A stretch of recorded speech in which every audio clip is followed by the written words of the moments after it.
Today I am going to tell about gastroesophageal reflux disease in Telugu. Gastroesophageal reflux లేదా ఆమ్ల reflex అనేది ఆహారం నాళం ద్వారా పేగు ఆమ్లం కూడా సహా పేగు కంటెంట్ పునరాగమనం జరగడం. ఈ పరిస్థితి యొక్క తీవ్రమైన మరియు దీర్ఘకాలిక రూపాన్ని గ్యాస్ట్రోఎసోఫేజియల్. మీ పిల్లల్లో గ్యాస్ట్రోఎసోఫేజియల్ రిఫ్లెక్స్ ను ఎలా నిర్వహించాలి? గ్యాస్ట్రోఎసోఫేజియల్ రిఫ్లెక్స్ లేదా ఆమ్ల రిఫ్లెక్స్ అనేది ఆహారం నాళం జరగడం. ఈ పరిస్థితి యొక్క తీవ్రమైన మరియు గ్యాస్ట్రోఎసోఫేజియల్ రిఫ్లెక్స్ వ్యాధి అని అంటారు. అంటే లేదా ఊపిరితిత్తుల ప్రభావితం ఎక్కువగా ఉంటుంది. చిన్నారుల రిఫ్లెక్స్ లేదా జిఆర్డి యొక్క సాధారణ లక్షణాలలో ఛాతీ నొప్పి మరియు ఆహారాన్ని మింగడంలో ఇబ్బంది.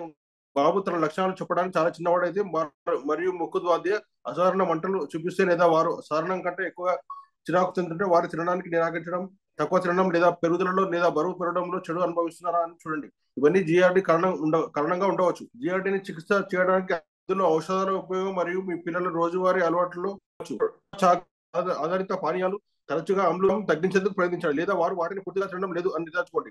మీ పిల్లలు అధిక బరువుతో ఉన్నట్లయితే అది ఆమ్ల రిఫ్లెక్స్ ఒక కారణం కావచ్చు. మీ పిల్లలు ఎలాంటి వాటికి తగ్గించవచ్చో తెలుసుకోవడానికి మీ డాక్టర్ సంప్రదించండి. మీ బాబు ఆమ్ల రిఫ్లెక్స్ తో బాధపడితే మీరు ఆహారం సమయాన్ని మరియు పరిమాణాన్ని మార్చడం ద్వారా లక్షణాలను తగ్గించవచ్చు. మీ పిల్లలకు చిన్న భాగాలలో ఎక్కువ సార్లు ఆహారం ఇవ్వడానికి ప్రయత్నించవచ్చు.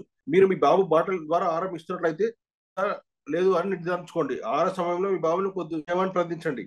మీ పిల్లలకు ఎలాంటి ఔషధాలు ఇవ్వకండి.